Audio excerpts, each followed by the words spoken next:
Good morning, I'm Gretchen Hall. It is a Monday, the 24th of March, bringing you Morning Matters because your mornings matter. Let's get to the stories that matter today. Filipinos from across Europe gathered at Het Malieveld Park in The Hague to show their support for former President Rodrigo Duterte. Meanwhile, several Europe-based Filipino groups and human rights lawyers call for justice and demand accountability from Duterte. Marking a hopeful moment, Pope Francis makes his first public appearance at Gemelli Hospital since hospitalization. The pontiff is set to return to the Vatican for at least 2 months of rehabilitation with limited public appearances as per doctor's advice. NLEX offers a free toll for northbound motorists from Balintawak to May Kawayan starting today, and this will continue until Marilao's 4 lanes are fully open. In sports, the NU Lady Bulldogs maintained their perfect record at 8-0 after beating title contender LaSalle Lady Archers in 4 sets. Welcome to our program, Morning Matters. It's nice to be back here in the Philippines. Let's talk about the issues you need to know for the rest of your day. Now, first on the agenda. Filipinos from across Europe gathered in The Hague, Netherlands to show their support for former President Rodrigo Duterte. Joey Francisco with the big story. Duterte! Duterte! Filipinos from various parts of Europe gathered at the Het Malieveld Park in The Hague, Netherlands for a meet and greet event with Vice President Sara Duterte. In her speech, the Vice President urged supporters to continue demanding her father's return to the Philippines. Ang pwede natin gawin ay i-demand na ipa-uwi or i-uwi nila si Pangulong Duterte. Bring him home! Bring him home! Bring him home! Bring him home! She shared that every time she visits, her father asks her when she can bring him home as he wants to campaign for the upcoming midterm elections. The former president is running for Davao City Mayor. VP Sara also revealed that she warned her father that he might meet the same fate as democracy icon Benigno Ninoy Aquino Jr. if he insists on returning to the Philippines. Sinabi ko din sa kanya yon pa. Sabi ko, yung kagustuhan mo na umuwi, yan din yung katapusan ng buhay mo. Magiging Ninoy Aquino Junior ka. At sinabi niya sa akin, sabi niya, kung ganyan ang kapalaran ko, then so be it. Basta lang mauwi ako sa Pilipinas.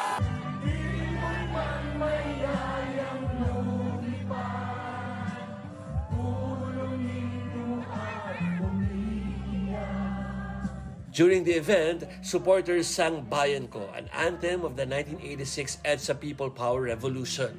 They also called for President Bongbong Marcos to resign. Marcos resign! Marcos resign! Aside from VP Sara, Senator Robin Padilla was also present at the gathering. Former Executive Secretary Salvador Mejaldea attended in a wheelchair. Supporters also sang happy birthday to the former president who turns 80 on March 28. Happy birthday to you. Happy birthday, Tatay Digong. Happy birthday. ICC Assistant to Counsel Cristina Conti condemns online harassment against a mother who lost 2 sons to alleged extrajudicial killings. Conti revealed her client has faced gender-based attacks and dangerous online slander. Controversy surrounded a photo of Nanay Sheila holding pictures of her sons, which went viral as Duterte supporters claimed she was a planted EJK victim. Conti also said they have taken steps to protect Nanay Sheila against these attacks. We have taken several steps to secure her safety. One of the videos that was put up saying that she was a tanim EJK, a planted EJK victim, had 2 million views within the first hour.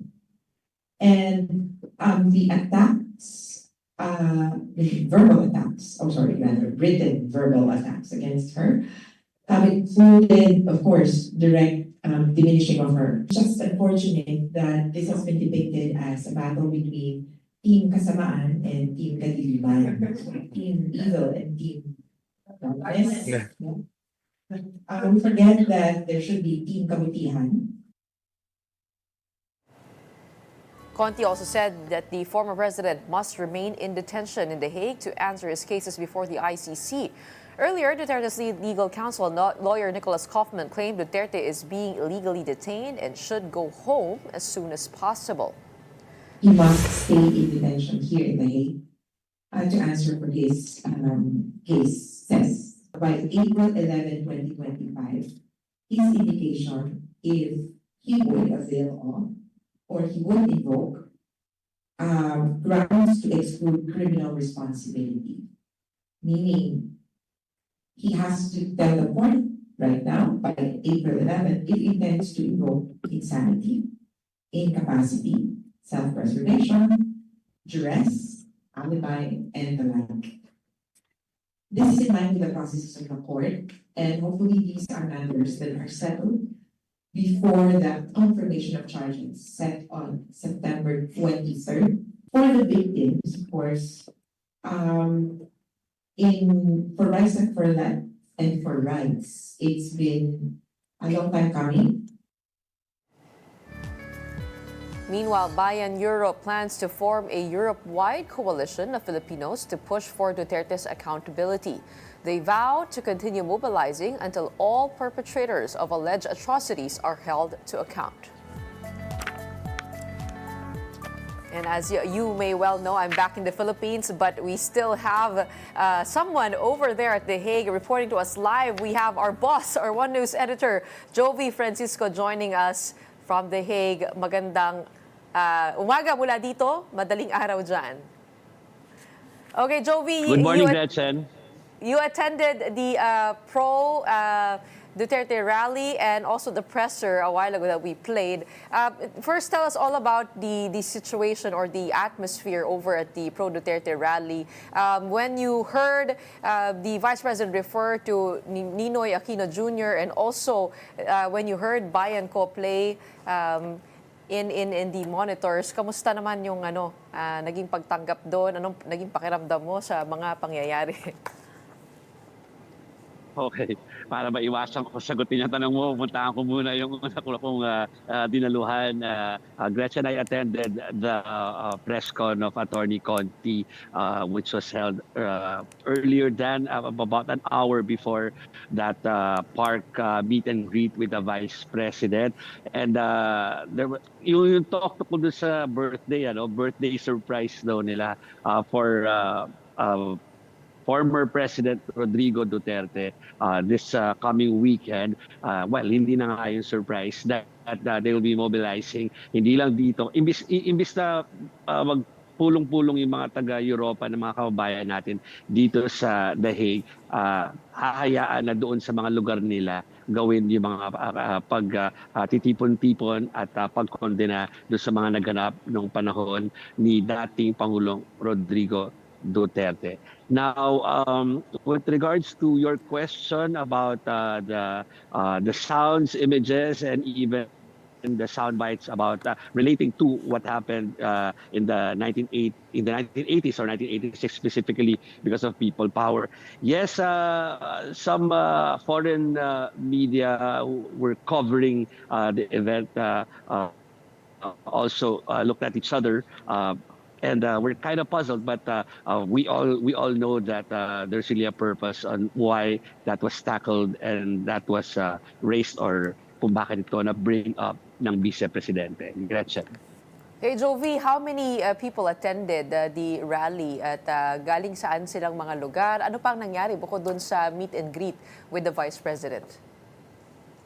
Okay, so para maging fair tayo, kasi hindi, sabihin ko lang na hindi katulad dyan sa Pilipinas, so we can ask the police and then halimbawa alam na natin kung ano yung capacity ng isang lugar dyan at tayo ay pwede na magbigay ng parang taya kung ilan talaga yung dumating doon. Dito it's so hard because wala ka namang authorities sa tatanungin na nandoon na present to give you the numbers na hinihingi mo, Gretchen. Pero para maging fair tayo, kung base doon sa mga sinasabi ng organizers, sinasabi nila na based doon sa kanilang registration, because there was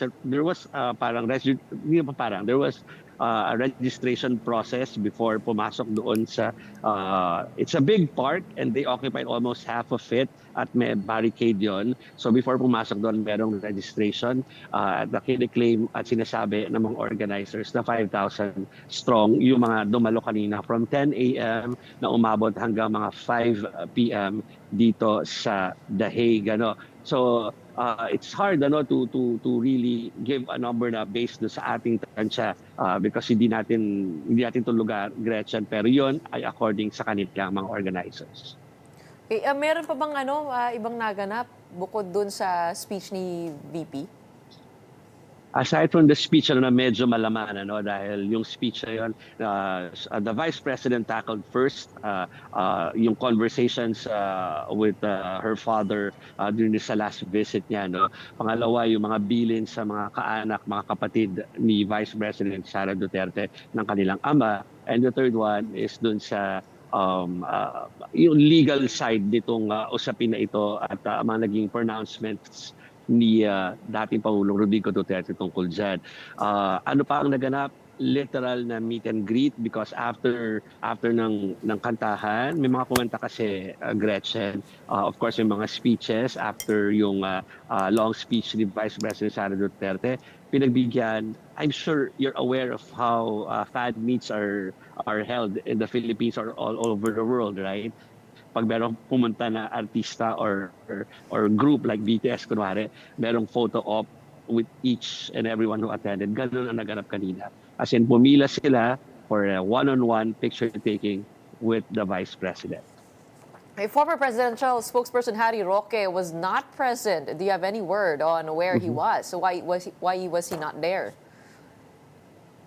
While Senator Robin Hood Padilla was entering the venue, it was announced by one of the hosts that nagpapabigay ng kanyang pagbati si former spokesperson Harry Roque at paghingi na pa umani na hindi siya makakasama sa event kanina kasi nga alam naman natin kung nasaan siya ngayon bilang tugon do sa kanyang pag-apply dun sa sa pananatili niya dito sa the Netherlands. Gretchen. Okay, Jovi, nababalitaan natin that the legal team has been formed. There are 5 names and there is a Filipino lawyer on that list. Any word on who those names are? Of course, that was the number one question asked kay Vice President Sara Duterte kanina. Pero sinabi niya na ito ibibigay na lang niya yung announcement kay Attorney Nick Kaufman at we will have an opportunity. You know that, Gretchen, that he will be visiting the penitentiary later at around 9:30. I'm sure mas alam mo yung oras, 9:30 a.m. dito sa The Hague. And after that, paglabas niya, ay yan din na magiging tanong natin because there's parang dapat ngayon na natin malaman yung mga ganyang detalye, especially kahit na sinasabi na ang kailang move is to bring home the former president sa Pilipinas, umuusad yung proseso ng ICC because over the weekend sinabi na ng ICC, sinabihan na ng ICC ang PROSEC at saka ang defense panel ng mga deadlines April 4 and April 11 for submissions and syempre yung mga names nung mga witnesses ipepresent nila and of course yung concern ng ICC kung dito sa mga witnesses ay ipepresent kung sila ay safe at kung paano poprotektahan yung kanilang safety habang gumugulong yung proseso. So tomorrow we should ask the attorney or the lead counsel for more details because kahit na sinasabing September 23 pa ito, gumugulong na yung mga requirements na hinihingi ng ICC, Gretchen.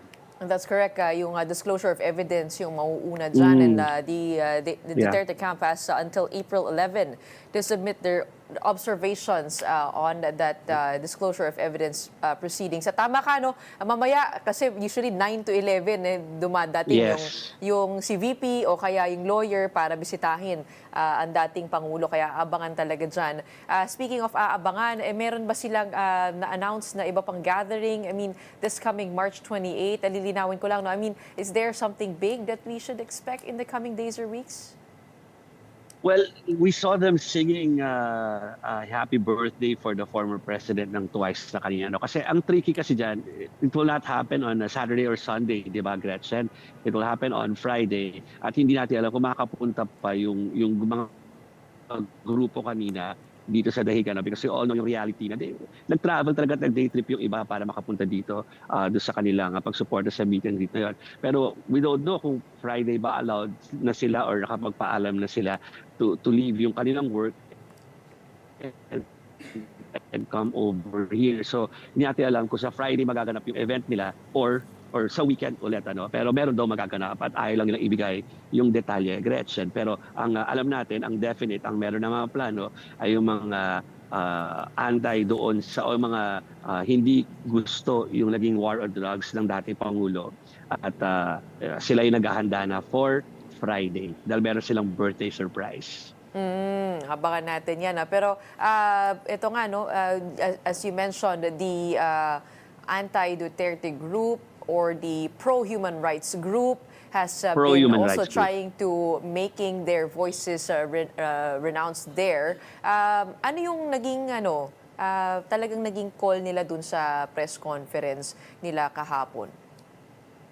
Ang call nila basically is ituloy yung pagpapaalala sa lahat ng hindi maganda mga kaganapan o pangyayari nung panahon na isinasagawa nga itong war on drugs ng Duterte administration noong mga panahon na yon. At nanawagan sila ng patuloy na pagsuporta at hindi na kailangan magpunta dito sa The Hague para magpakita ng kanilang suporta doon sa anti-war on drugs or anti-Duterte sentiment nila. Gawin na yon sa bawat syudad kung saan sila nandoon, doon sila mag-organisa, Gretchen. Kay Jovi, bilang panghuli na lang, no? Ba't parang di ka nilalamig? Kasi hindi kasing lamig yung nandito ka. I mean, malamig pa din, pero hindi na single digit at saka hindi na below at least 5 pababa ang weather, Gretchen. So okay lang siya. Mukhang inuwi ko ang yung init lamig kanina. dito. Ang init kanina sa rally. Mainit ang sikat ng araw. Napakaswerte mo. Alright, abangan namin ang mga report mo. Hanggang ka ba? March 28 ka ba dyan? Huwag ka sana magdilang ang hell, Gretchen na. Alright, thank you so much. Matutulugin na natin ang ating boss. So thank you so much, One News Editor Jovi Francisco reporting to us live from The Hague in Netherlands. Don't go away. We will be back with more stories right after the break.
I'm Gretchen Ho, and this is Morning Matters.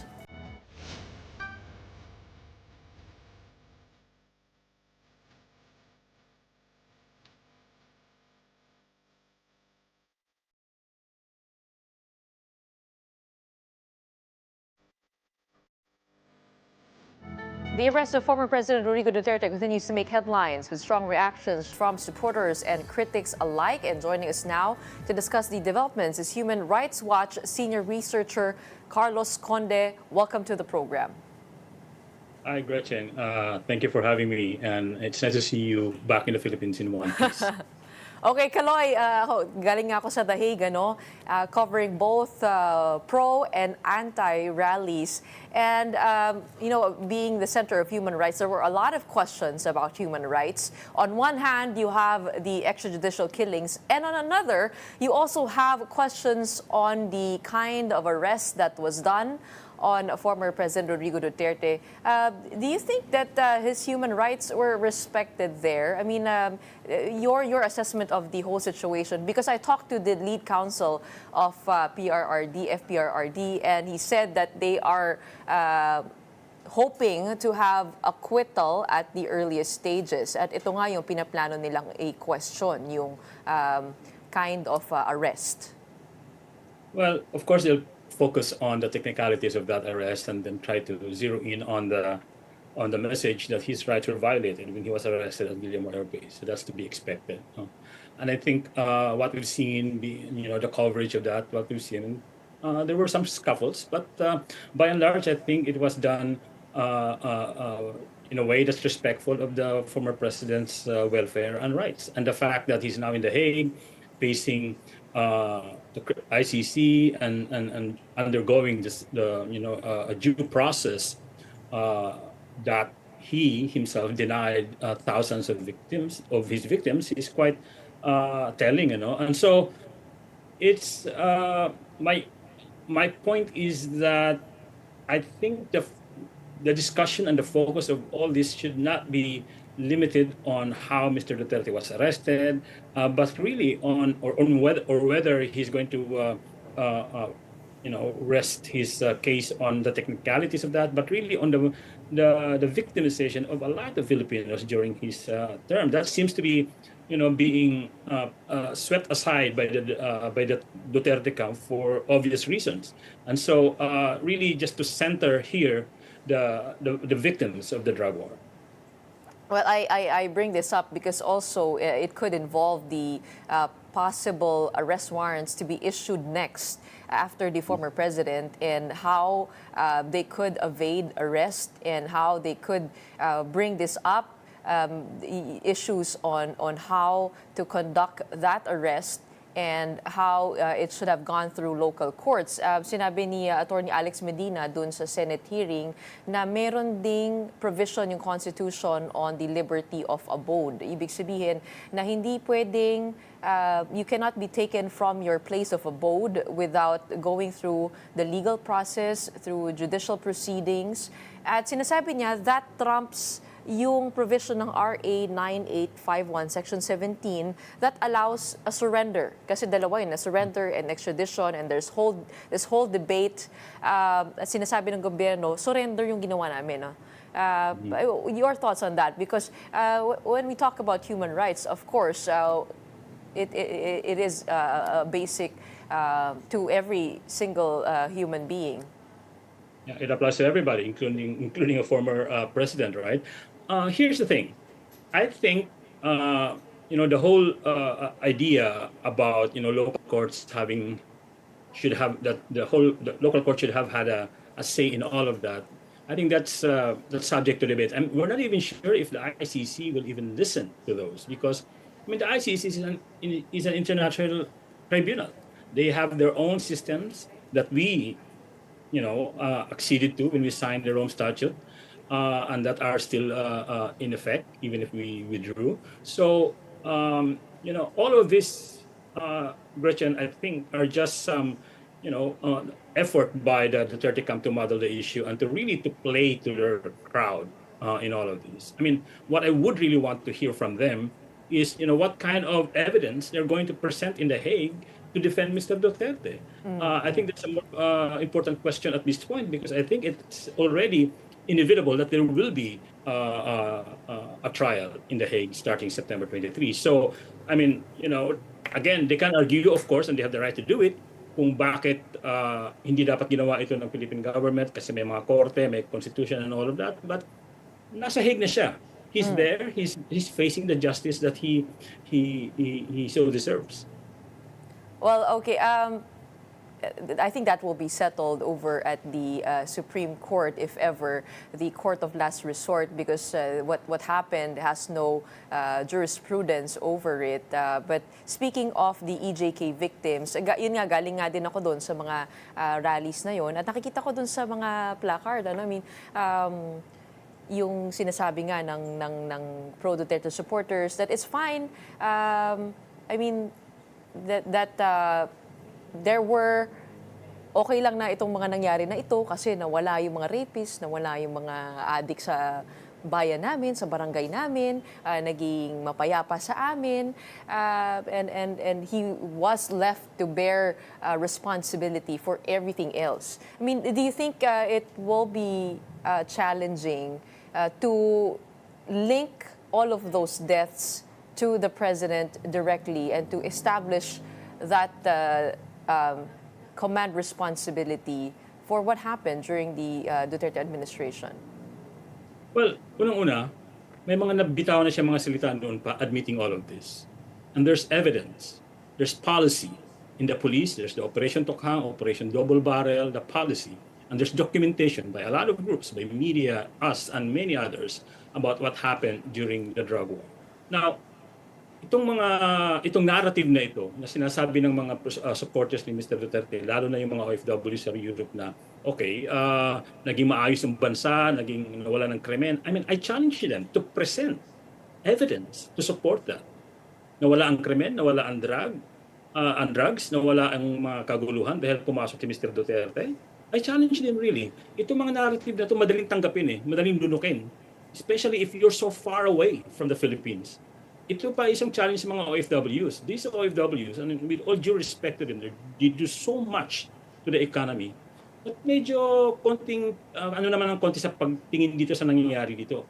Not that you cannot impose yung mga comforts ninyo sa Europe or wherever else on the Philippines. And then, pag hindi nagawa sa Pilipinas, ihahayaan nyo itong isang presidente na to na pagpapatayin ang libo-libo kasi hindi tayo naging European ang dating ng Pilipinas. Yung ganung klaseng mentality, I think it informs a lot of the OFWs now supporting Mr. Duterte abroad. Now, hindi ko sinasabing masama yun because talaga namang mahirap ito sa Pilipinas. All these years, all these decades, we've always had problems with the way things are being run here. That's precisely why nagpunta sila sa Europe, nagpunta sa America, nagpunta kung saan-saan to get a better living. Ang problema, they're so now removed from what's happening here that they want to impose their own prescription on how this country is run. And then kung hindi mag-respond yung gobyerno na halimbawa ng mga dati, they're much more willing to accept ano yung mga solusyon, mga brutal na solusyon ng katulad ni Duterte. That's what we're seeing here. So really, ano ba ang kapalit? Ang challenge ko sa mga OFWs, mga Pilipino, in fact, generally, tungkol dito, ano ba ang kapalit na gusto nyo para ma-feel nyo na safe kayo? Ilang bangkay ang nakapaligid dapat sa inyo? Na libo-libong bangkay ang nakapaligid sa inyo para ma-feel nyo na safe kayo? Yun ang challenge ko sa kanila. Kasi worth it ba yun? Na ganun ang paningin ninyo? Okay, I want to talk a little bit more about the number of extrajudicial killings. There are questions over the actual number of the death toll and how many really are EJK victims over the veracity of those identities. On one hand, you have real victims na binabanggit nga ni Attorney Cristina Conti, yung clients niya nahaharas, na sinasabi na peke sila, na tanim biktima lamang ito. But on the other hand, you also have cases that have proven to be untrue. For example, yung kay Aldrin Tangonan, isang student na namatay, yung sister niya sinabi na yung kapatid niya ay namatay because of jealousy. His photo was used in a rally at The Hague, and there was also another instance in the PGH, alam niyo siguro yan, yung kay Dr. Andutan, where his son disputed the fact that his father was killed by EJK, na hindi EJK ang naging dahilan, na selos din. And in fact, nag-apologize na yung head sa kanila, yung grupo na yon na naglagay ng kanyang letrato. I mean, if you have those cases, doesn't it undermine also the full list of the real victims? Your thoughts on that?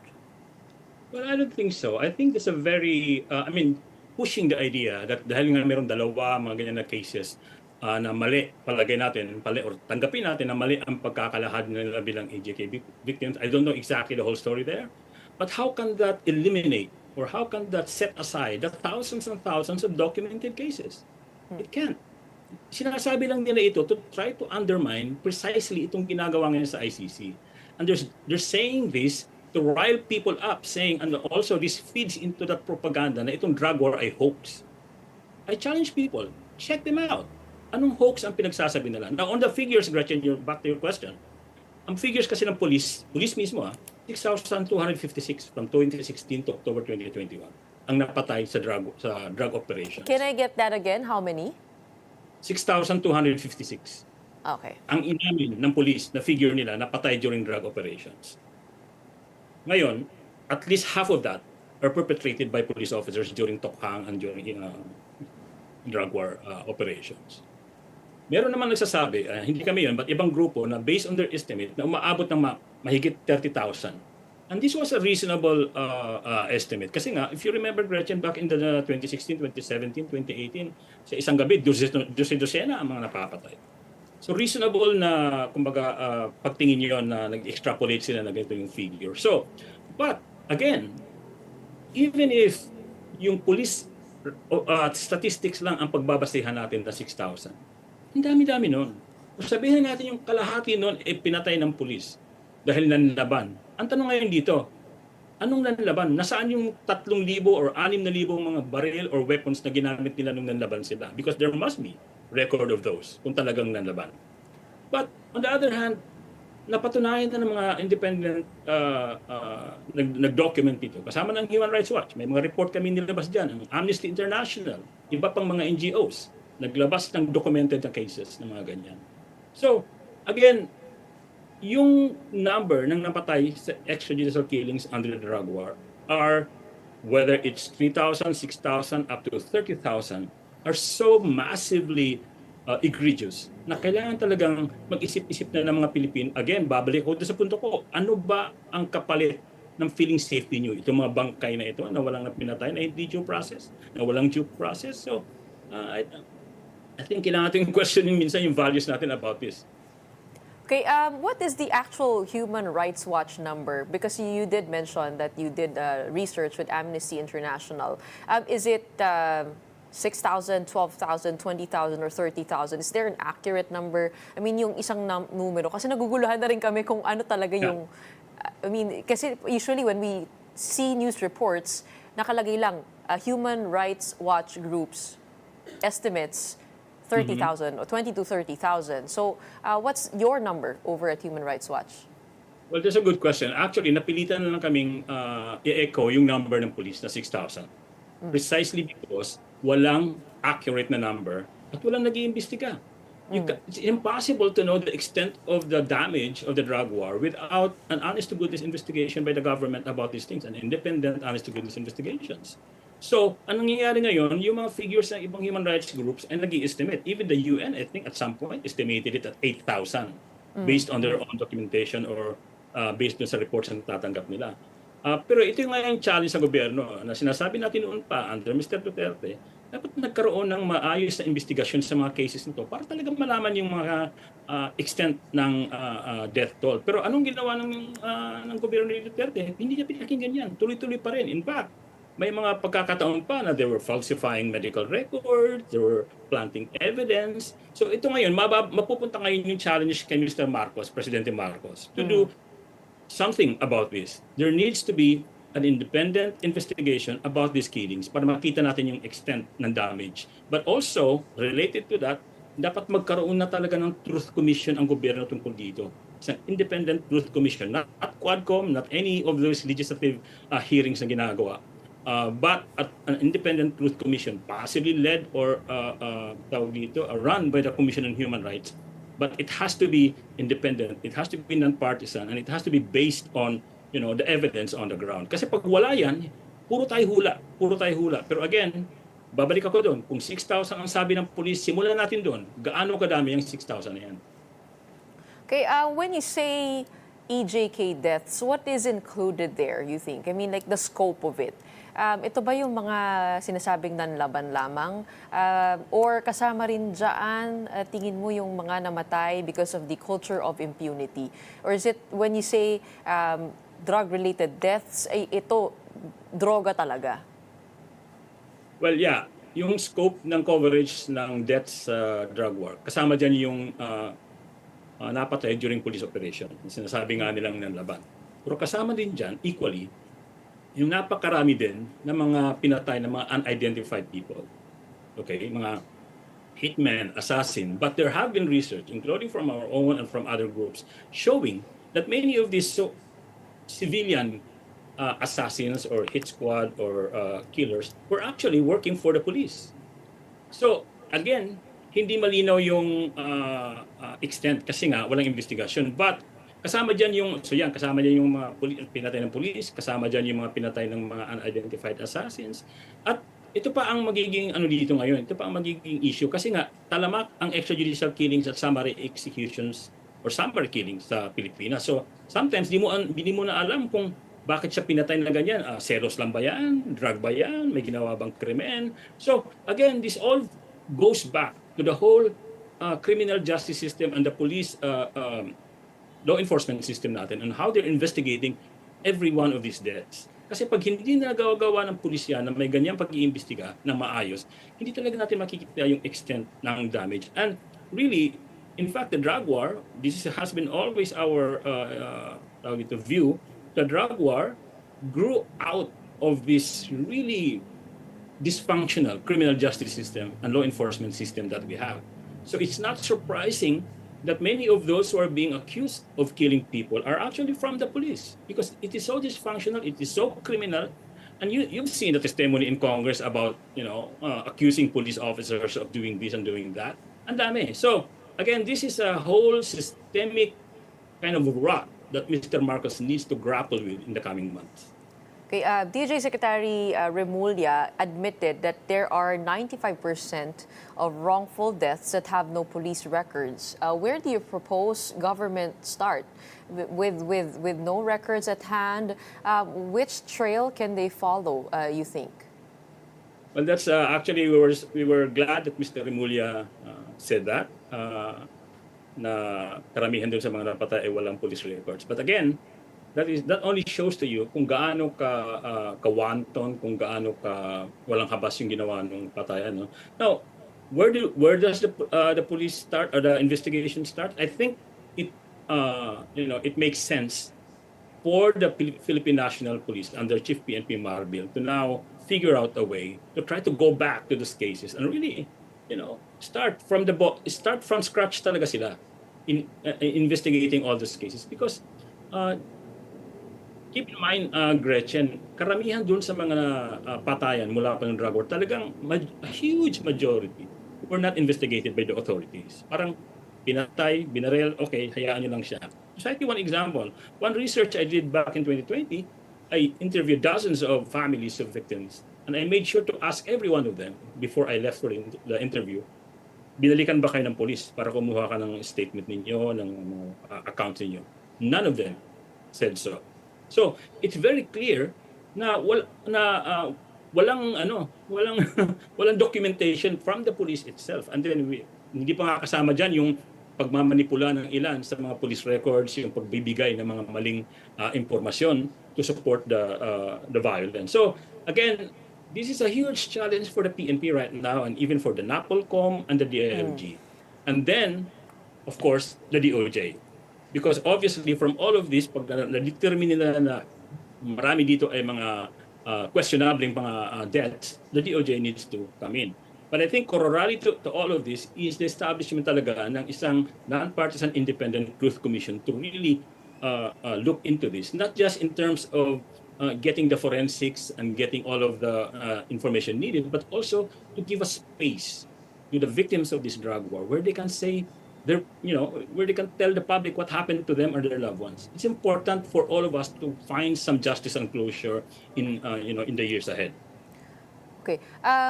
In the absence of that recourse for the past years, where have these victims turned to? I mean, are you in contact with some of the victims that are or have testified in the ICC? Kamusta naman sila ngayon? Well, that's a good question because I think dito ngayon papasok yung papel ng mga human rights organization, lalo na yung grassroots. I'm not talking about Human Rights Watch or some of those international groups.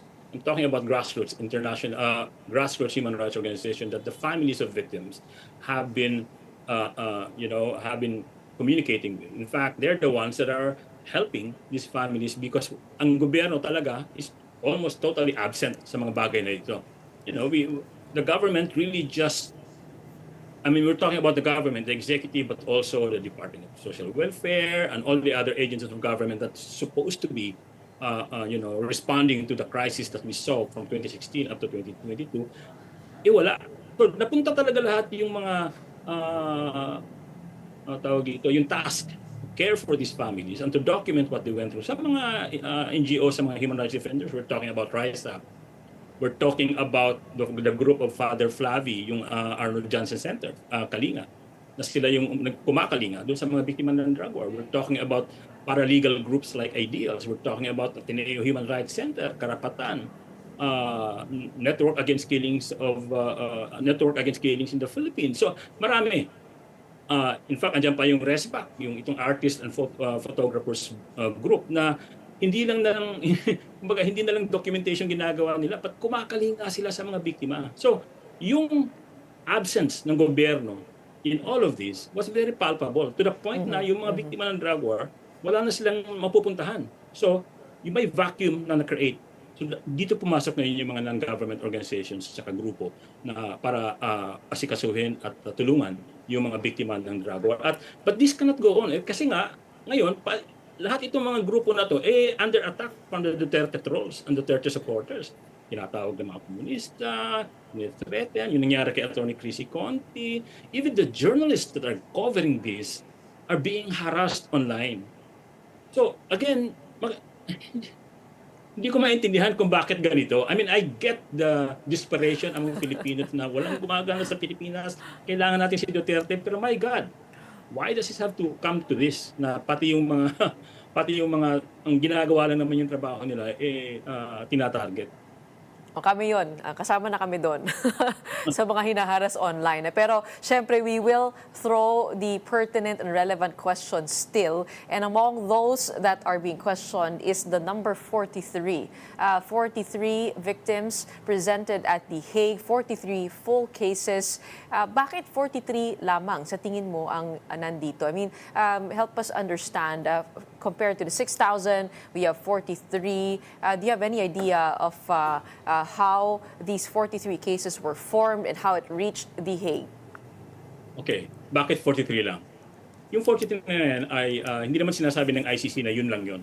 It's just a representative sampling of the cases that they have na kaya nilang gawin ngayon to prove their contention na merong crimes against humanity na nangyari kaya kailangan mag-arrest warrant. So that's the thing that nakalagay doon sa arrest warrant, right? Now, why only 43? There's a lot of reasons. One is that this government, Duterte government and even the Marcos government did not cooperate with the ICC investigation. If they cooperated, we don't know.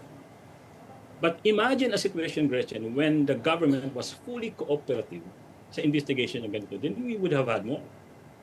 And also only 43 because reaching out to victims of families of victims of the drug war is really extremely difficult for various reasons, logistics, but foremost of this is security.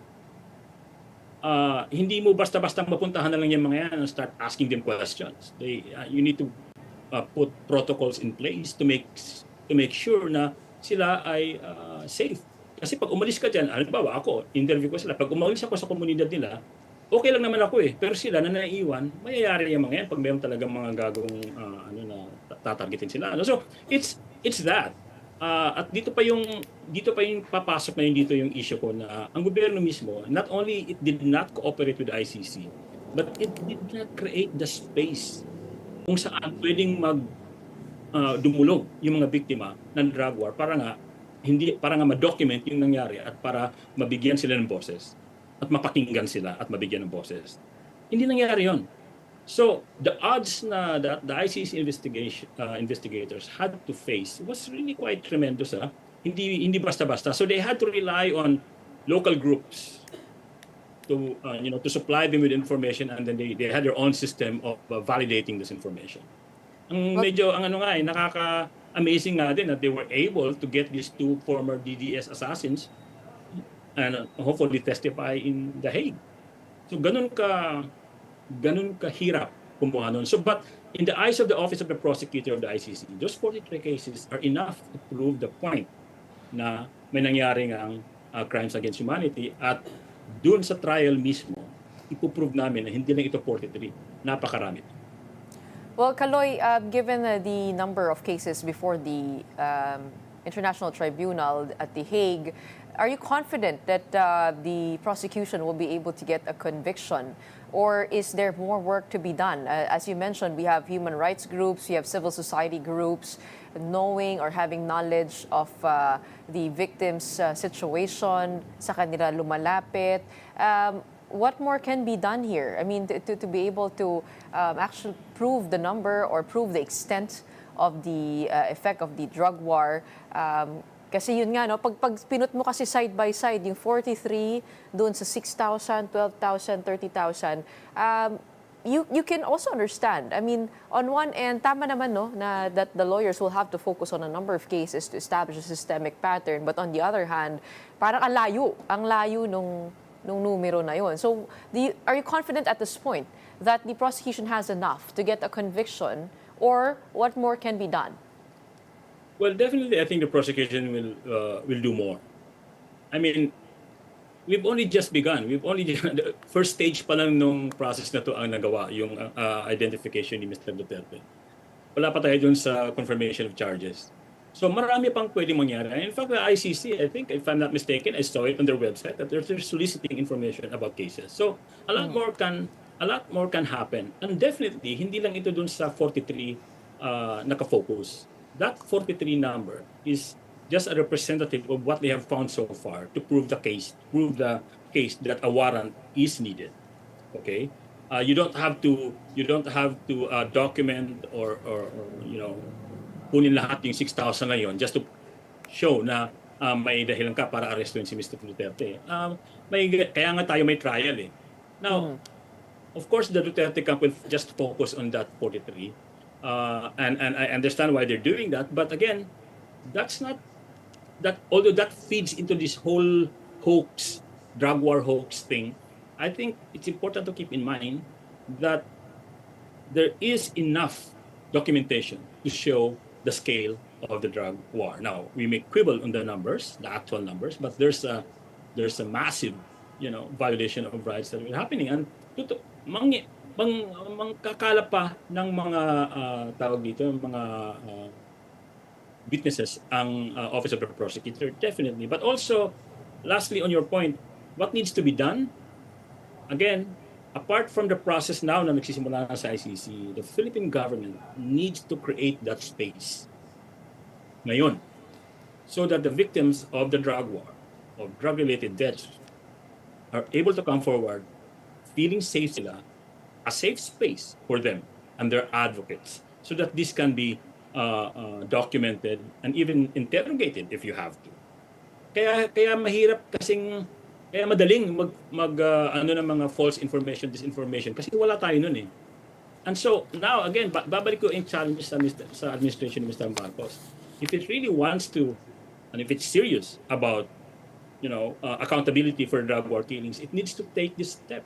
It needs to create that safe space for the victims of drug war. If it is indeed serious about pursuing justice, do you think the Philippines should rejoin the ICC given the state of things? Oh, definitely. I think that's the most logical kind of next steps here is to rejoin the ICC because as we've seen, when you have a justice system domestically that doesn't work, that is so dysfunctional, so broken, and so stuck against the poor, which are, by the way, mostly the victims of the drug war, wala silang choice. That's precisely why they went to the ICC because they don't have a shot here of having justice. So the ICC is needed. Not just to prevent future tyrants from doing what Mr. Duterte did, but also as part of our commitment, the Philippines' commitment to the international community. We have commitments that we signed sa UN, like for instance, international civil and political rights, the economic and social rights. All of these commitments are there, and really being in the ICC is a demonstration na seryoso tayo sa commitment na yan. Hindi nila pwedeng basta-basta na lang nilang mamili sila kung kanino sila papakat in terms of human rights or I mean the whole point, Gretchen, is that we've seen that domestic accountability mechanisms in the Philippines have been dysfunctional.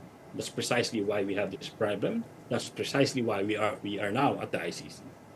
It is incumbent on this president to make sure that not only na hindi babalik tayo sa ganyan, but also, again, to give justice to all the victims of all these violations. So really, ang laki-laki ng responsibilidad ni Presidente Marcos from here on out.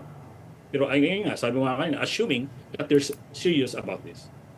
Well, speaking of numbers and records, I want to take note that in 2018, Rappler released an article where the Supreme Court took judicial notice of the 2017 year-end report of the Duterte administration, where deaths in cases related to illegal drugs and internal cleansing conducted within the PNP were touted as accomplishments. So parang nakasulat doon ay 20,000, more than 20,000 cases reported as accomplishments, drug-related deaths. Maybe that's also where the government could start.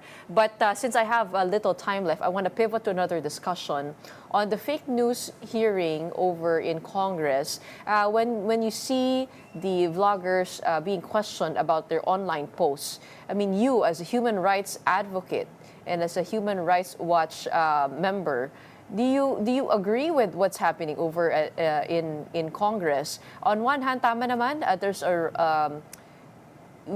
there have been a lot of fake news going around, but on the other, doesn't it also send shivers down your spine when your opinions and your feelings that you post on your social media pages are being questioned? Your thoughts on that? Well, actually, I'm of two minds about that. As I posted sa Facebook when this hearing was happening, I was a little bit slightly unsettled by all what that was happening. Now, pero tama ka naman doon, Gretchen, and I agree to this. I agree with this completely. That there needs to be, accountability for those peddlers of fake news, and they need to be held to account. Ang hindi ko lang masyado nagustuhan doon sa Senate hearing is that the congressmen sounded like they were settling scores. And I think medyo nagpupunta na nga din sila doon sa bakit mo sinabi yan? A matter of opinion lang, yung pinupuna nila. And that to me was kind of medyo slippery slope na to. So I think the challenge now for the legislators is to really remove themselves from all of that. Kasi, halimbawa, mga congressmen, and they felt like they were attacked by these fake news bloggers, magiging personal yung dating ngayon ng mga questioning nila. So I think there has to be a more dispassionate way of doing this na hindi nakasentro doon sa mga experience ng mga congressman with fake news peddlers. Pero kailangan talaga silang habulin. But again, that should not come at the expense of freedom of expression. I mean, we should be able to still say the things that we ought to say. Pero pag mali-mali na naman yung sasabihin mo and it contributes to, bad things happening in our society, din ibang usapan na yun. I'm actually reminded of what happened in Rwanda during the genocide there, where the International Tribunal actually hinabol nila yung mga broadcasters doon who were promoting the massacre of Rwandans at the time. So even if it's just words, even if it's just you using the media to encourage the violence, you can still be held accountable for that. And I'm sure we have laws in the Philippines that will deal with that. Now, medyo kailangan siguro pag-usapan ng konti kung ano ba talaga ang gusto nilang mangyari dito sa fake news legislation na ito. Kasi while hindi ako nag-agree sa ginagawa nitong halimbawa si Attorney Tricia Angeles, he had a she had a kind of flippant way of addressing answering the question. Now, what is fake news? But we have to define fake news and all of these things. But kung ikaw journalist, you would know what is right and what is wrong, kung mali or kung hindi. Na? But that's precisely the problem. Many of these people are not journalists. They're not, disciplined by the trainings and all of these things that we, I used to be a journalist myself, that we nakuha natin sa mga newsrooms and from our colleagues.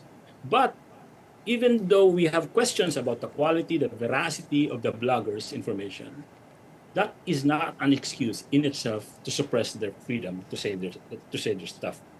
But again, they have to operate within the ambits of what the law allows.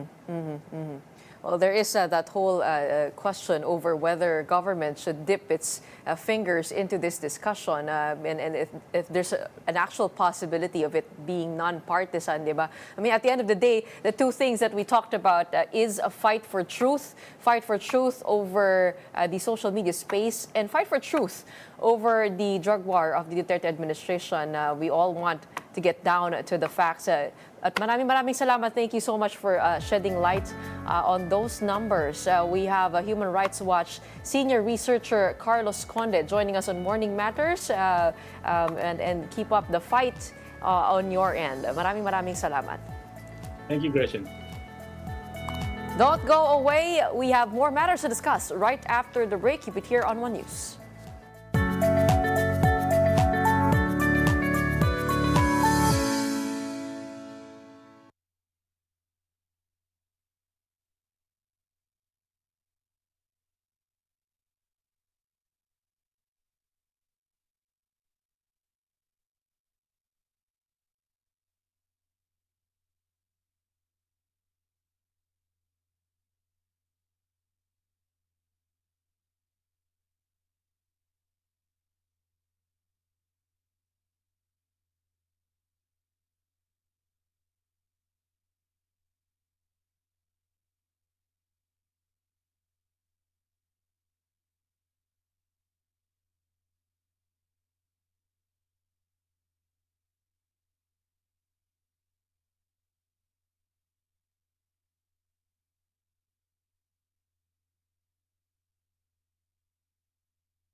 Welcome back. You're still watching Morning Matters here on One News. Pope Francis has returned to the Vatican after surviving a 5-week battle in hospital due to double pneumonia. Here's a report.